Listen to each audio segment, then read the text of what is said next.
once again for joining me in another series of my relationship and I. And today we are going to be looking at self esteem. I'm actually outside today because the weather's really, really lovely. It's really nice, it's sunny. Um, and I'll be interested to know where you are joining me from as well. If you are making the most of summer. Right. So, thank you once again, whether you're joining me from the LinkedIn, you're joining me from Instagram page or on YouTube. I'm really, really, really appreciative of you taking your time this afternoon to join me um, for our third edition. I'm excited because today I'm going to be sharing on something that is really, really close to my heart, which is self-esteem. Self-esteem. Now, this is something that there's just been a lot of talk about. There's a lot of buzz around self-esteem, but what does that really, really mean? Self-esteem is that value. Is how you value yourself, right? It's not how others value you, and that's the difference. It's how you see yourself, that value that you place on yourself. That's what your self esteem means. It's your internal assessment, or maybe your internal sense of worth and self respect. That's what a healthy self esteem looks like. And it's important for us to know the difference between self esteem and self confidence, because self esteem is not the same as self confidence, right? And you ask me, what's self confidence, right? It's not the same, because self confidence is how we feel about something, how we feel about our skills, how we feel about our ability. Um, Self confidence is more specific, it's more related to what we do, right? It's more based on external validation, while self esteem is an internal validation of yourself. Your self confidence is external validation. It's based on your likes. I mean, likes you get, you feel more confident. The compliments you receive, it builds your confidence. Your achievements builds your confidence as well. So the things that you are able to achieve can determine the level of confidence that you feel in your skill set. Now, a good example could is like somebody, you can be really, really great at your job. You can be doing really well, be receiving compliment, accolades, promotion because you are doing your job well. That can translate to you having high confidence, right? But you may feel confident in your job, but still feel a deep level of unworthiness within you. And that's low self esteem. Yeah, I hope that that makes sense. So you can feel confident, but still have low self esteem. Now, self esteem is also formed early, right? It's however changeable. It can be formed early, it can also be formed later on in life. And I'll give you an example, right? So today's topic is self esteem and I. And I now like you to share an example. When I was growing up, I enjoyed maths, right? Maths was one of my top subjects. I enjoyed solving problems. I enjoyed the challenge of solving mathematical problems. So I did for the maths. And but unfortunately, something happened.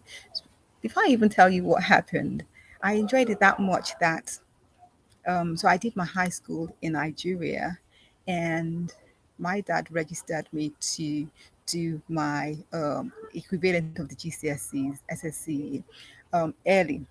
So we had a state exam that we did. I did it when I was in Form 4, Year 4, and I passed.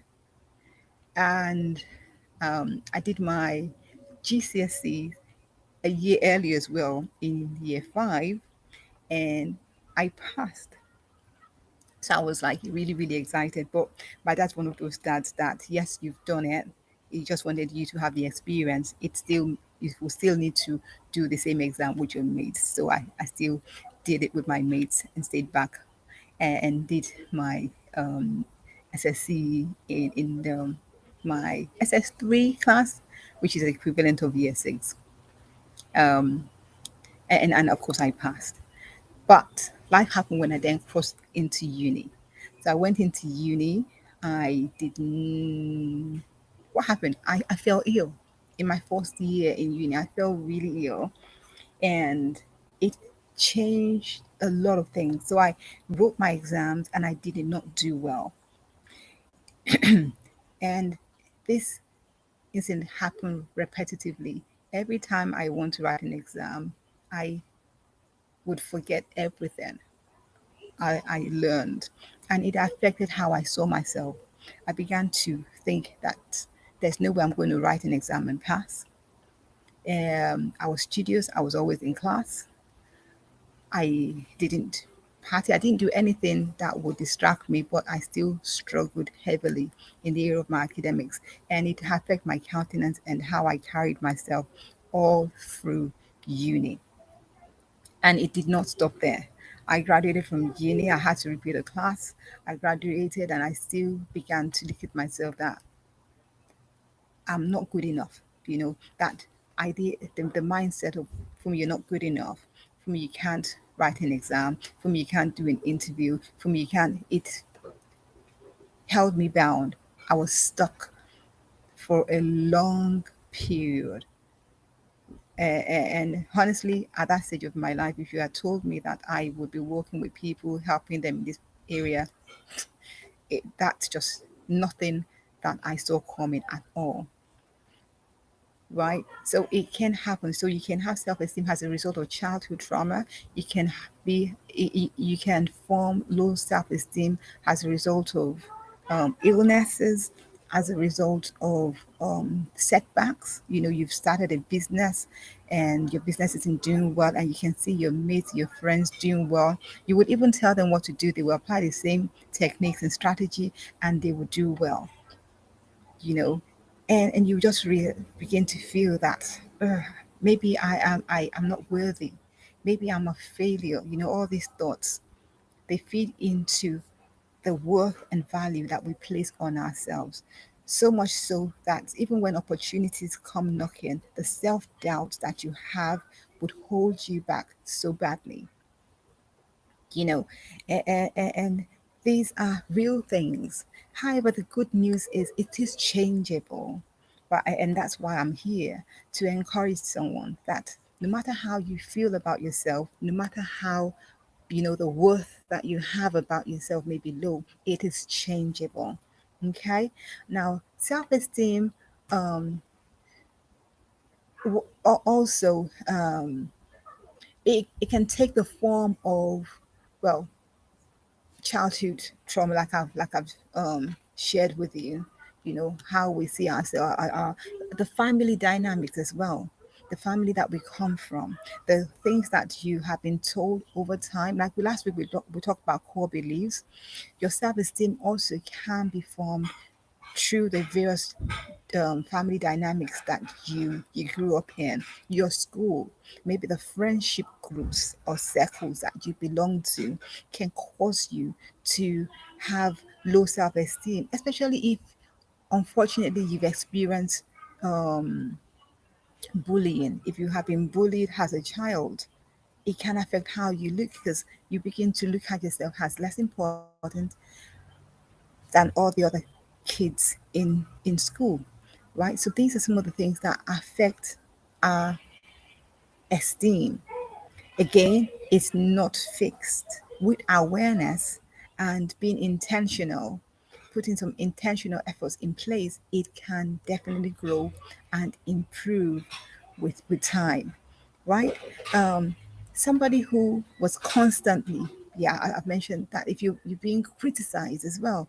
So maybe, you know, you've migrated, you will find yourself in a completely different country. The way that the language spoken is different. I know some of my clients, were raised in different countries and found themselves maybe in Germany. You have to learn the language, the culture is different, or you find yourself in a different work environment. Um, Also, you may struggle with your self worth, but therapy helps, and it's true. Self reflection also can help you to rebuild a healthier valuing system within you. So that's important. Um, Another way low self esteem affects people is sometimes it's hidden, right? It Self esteem shapes relationships. It shapes decisions, how you make decisions. It shapes the boundaries that you set for yourself. Self esteem determines how well you can take risk, and even how you handle failure. The value you place on yourself can determine how you manage failure, or even praise. Praise doesn't go to your head. Praise doesn't make you feel that you've reached the apex of your career, or you're better than other people, right? Now, people who have low self-esteem may appear successful, but deep inside, they may feel like frauds. And a lot of people with low self-esteem experience what we call the imposter syndrome. Yeah, it stems from self-esteem, the self-worth, and then it makes them feel like, yes, I may be successful, but there must be a reason behind the success apart from myself, right? And self-esteem may cause you to say yes when you should say no, out of fear of rejection. Okay, when you should set boundaries and say, I'm sorry, I can't come into work past my contractual hours. The fear of, oh gosh, I may lose my job, or the fear of somebody else might get that promotion if I don't, show up every day and put myself on the back burner. So these are things that can affect our self-esteem. Not just time management. You can have problem with time management as well. Right. Um, High self-esteem doesn't mean arrogance. Not at all. It doesn't mean pride, because you may have been taught to, put yourself down, don't speak too highly of yourself, and that could be cultural. It Speaking up for yourself does not mean that you're arrogant. Saying no does not mean that you are self-centered. No, it's a quiet confidence that you have. It's not loud. It's not egoistic, right? Arrogance can often mean that you're masking insecurity, while genuine self-esteem allows for humility and growth.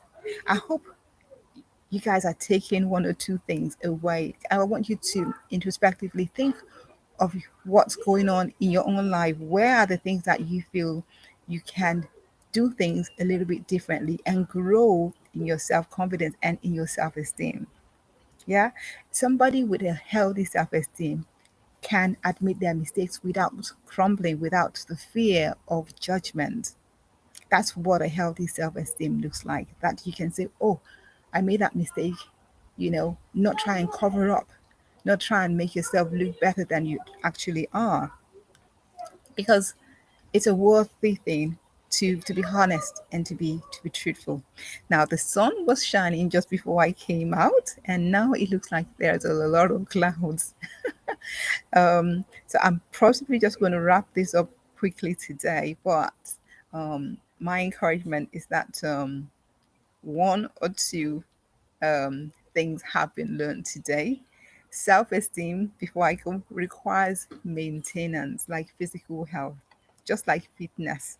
Self esteem needs confidence. It needs consistent practice. Okay, so your self talk awareness has to be positive. Mind what you say to yourself. Set healthy boundaries. It's very important.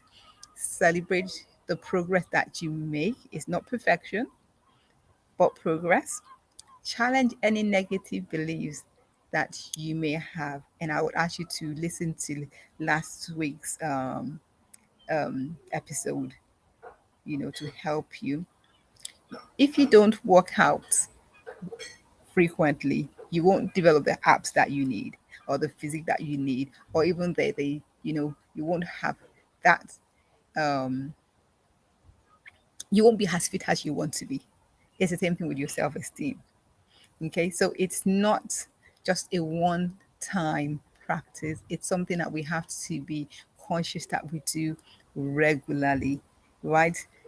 We have to keep pushing ourselves, keep encouraging ourselves, to keep developing ourselves for us to be able to have the healthy self esteem that we need to succeed in life, in our career, in our relationship with others, but most importantly, our relationship with ourselves. So I'm hoping that today, you know, you've learned one or two things. I'd like to hear your key takeaway in the comments, and I look forward to reading and responding to them. Till I see you again next week, have a lovely Thursday, wherever you are, whatever part of the world that you are, and have a brilliant weekend. Take care and God bless.